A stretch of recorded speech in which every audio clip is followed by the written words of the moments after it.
There are some songs we play, or I have played, that were drum machine. I mean, I guess I sound like me anyway, because I'm me. You know, your personality comes through in subtle ways. You know, I can hear a track from 25 years ago and I can tell it's me, because I can hear the personality. And it's true of every instrument, and it's true of every musician. You know, when I worked a lot in Italy, especially in the beginning, I couldn't understand any Italian, but I could understand the characters of the musicians by the way they played. People play like their character. If they're big, loud, pushy people, they play big, loud and pushy. If they're quiet and shy people, you know, whatever instrument they play, it's kind of shy and apologetic. You know, your personality is so much a big part of, because you have a million decisions. Okay, I can play the snare, I can play the tom, I can play fast, I can play slow, I'm choosing all the time.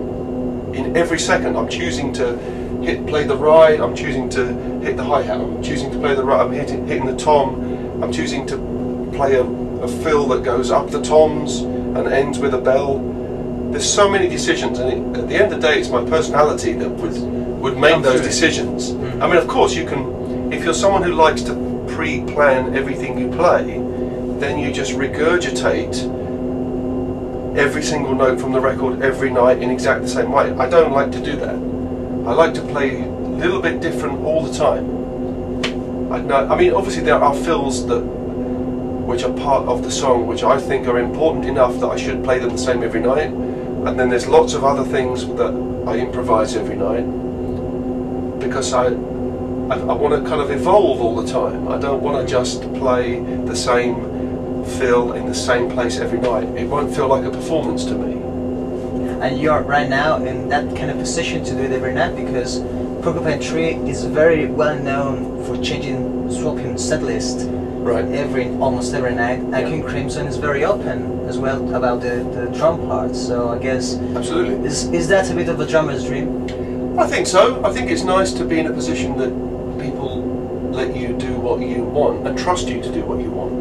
I've been in other bands where, you know, they want it to be much more the same thing every night, and some other styles of music require it to be the same thing every night. You know, people aren't coming to Porcupine Tree shows to dance, or King Crimson shows. They're coming to listen. There might be a try. I remember one King Crimson show in which people tried to dance to King Crimson music, so... Well, people can try it, and I'm happy if they do.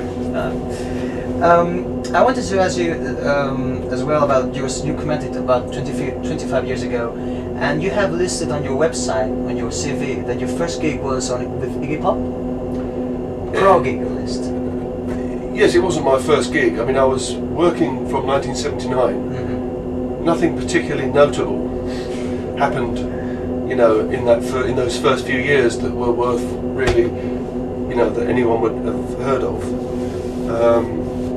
But yes, Iggy Pop was one of the first named artists that I worked with. And how did you land on that particular gig?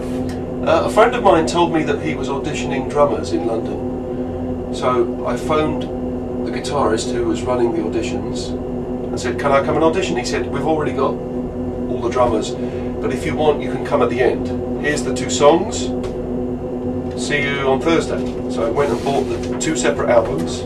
I listened to the songs, I went along, I played as loud as I could play, and I went home, and then they called me and said, "Okay, you start on Monday." And I thought, wow, I don't know if I can play that hard for all the songs, you know. So I just played 2 songs like That's what I wanted to ask you, because you've gone through the whole spectrum of rock and pop music in this almost 30 years. Right.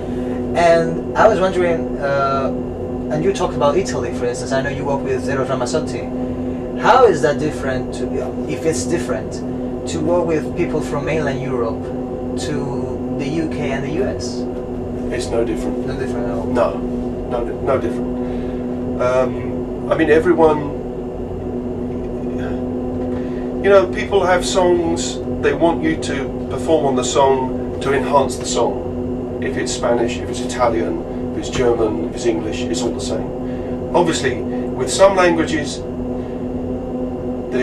as it is in Italy, they are more about the melody first. You get the feeling that the British American stuff is more about the groove first, and the lyrics are the last thing. You know, the lyrics are, in my experience, more crucial, and the melody and the lyrics are the main essence of a lot of Italian pop songs. Maybe it's true of Spanish pop songs too. I was going to ask you because you also work with Manolo GArcia, who I know is a frustrated drummer. Right. And I was wondering, how was that as well? He was a really nice guy, and he brought a load of percussion to the session, and he said feel free to play the percussion. And actually I found it quite nice to make some percussion loops before I played the drums.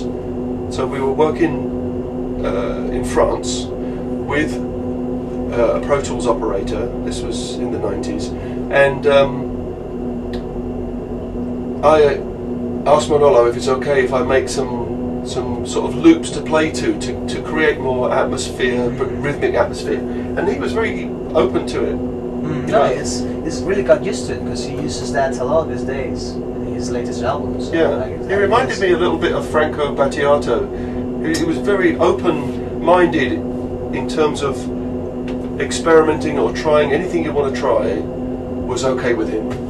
You know, I like that. Some other people know exactly what they want, and they want you to play exactly like the demo, and that's okay too. That's okay too.